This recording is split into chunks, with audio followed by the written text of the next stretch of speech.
Kereta listrik SRRL Surabaya sudah masuk tahap lelang tahun 2024 ini.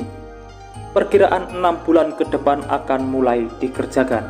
Bahkan akan dibangun 6 flyover supaya tidak bersilangan dengan jalan umum dan akan menggunakan jalur baru.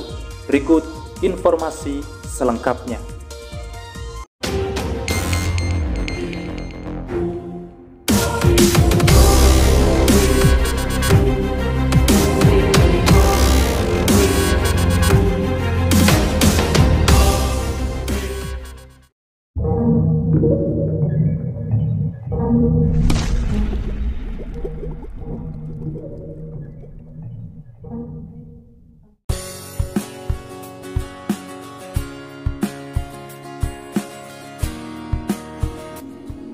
Seperti biasa, sebelum berlanjut ke pembahasan, dukung selalu channel ini dengan cara subscribe dan nyalakan loncengnya untuk mengikuti update informasi di setiap harinya.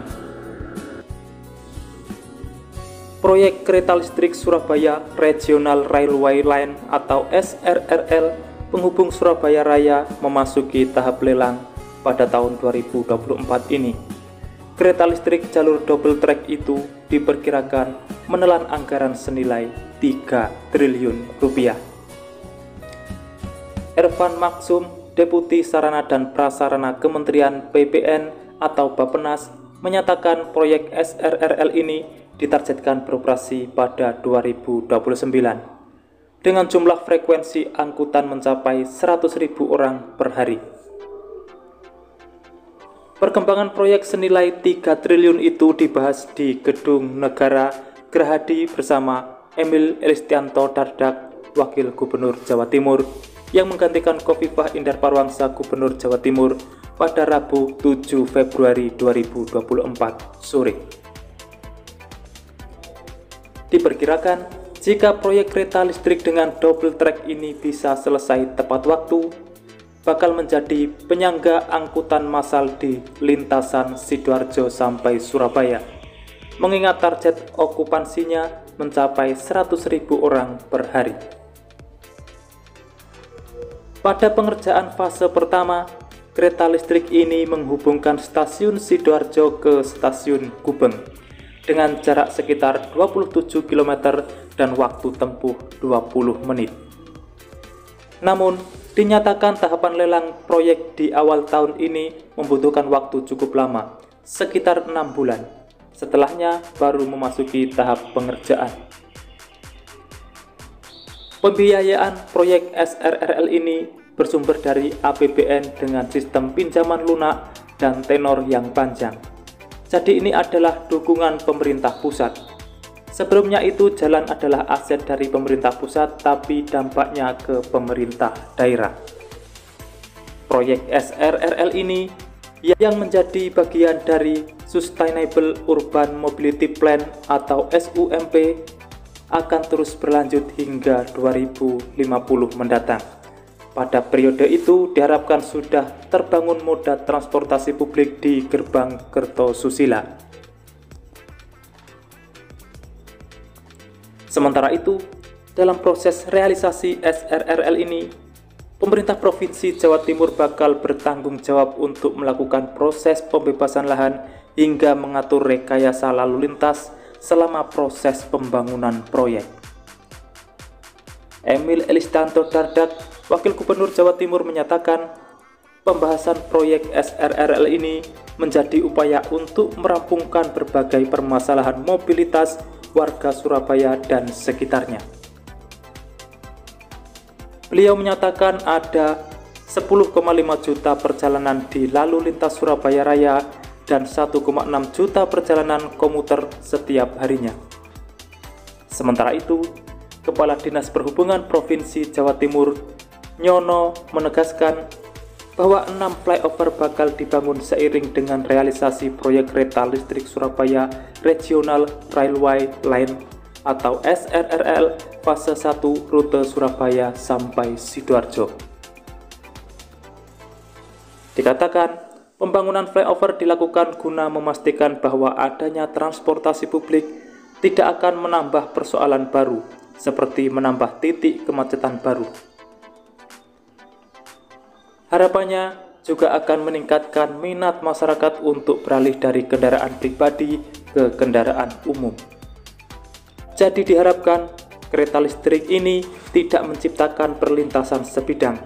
Jadi akan ada 6 flyover yang akan dibangun di rute fase 1 SRRL Surabaya Sidoarjo, sehingga jalan protokol seperti Jalan Ahmad Yani maupun nanti jalan di rute itu tidak akan bersilangan dengan lintasan kereta listrik SRRL. Lebih lanjut ia menjelaskan SRRL ini akan direalisasikan di atas jaringan rel baru.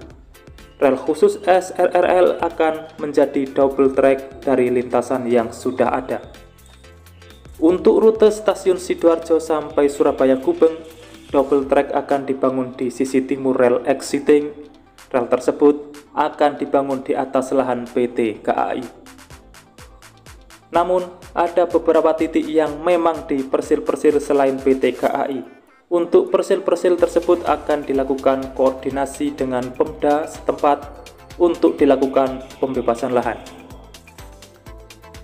Untuk itu, sekarang sudah mulai disosialisasikan ke Pemda, baik terkait pembangunan flyover, pembebasan lahan, maupun rekayasa perlintasan sebidang.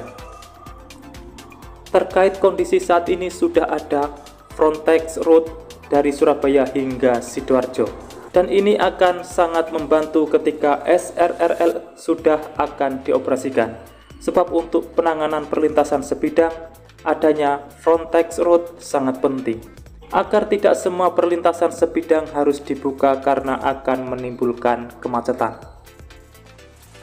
Sebab kalau semuanya dibuka, ada double track nanti justru akan menimbulkan kemacetan di jalan nasional.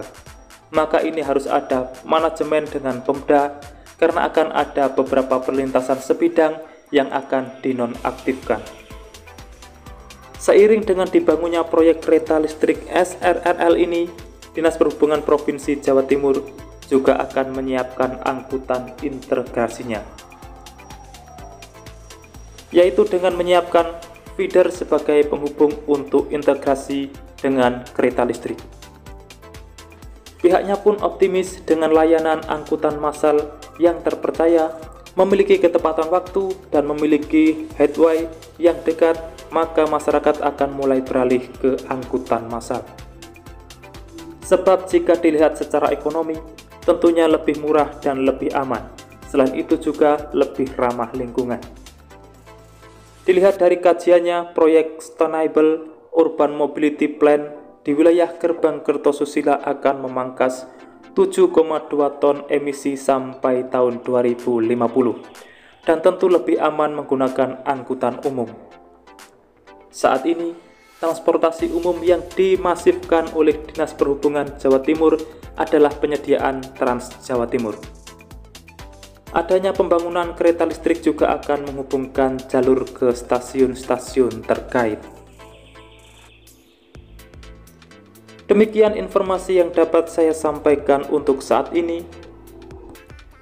Jangan lupa pantau terus channel ini untuk mendapatkan update selanjutnya. Dan terima kasih telah menonton. Saya pamit undur diri. Wassalamualaikum warahmatullahi wabarakatuh. Sampai bertemu di kabar menarik selanjutnya.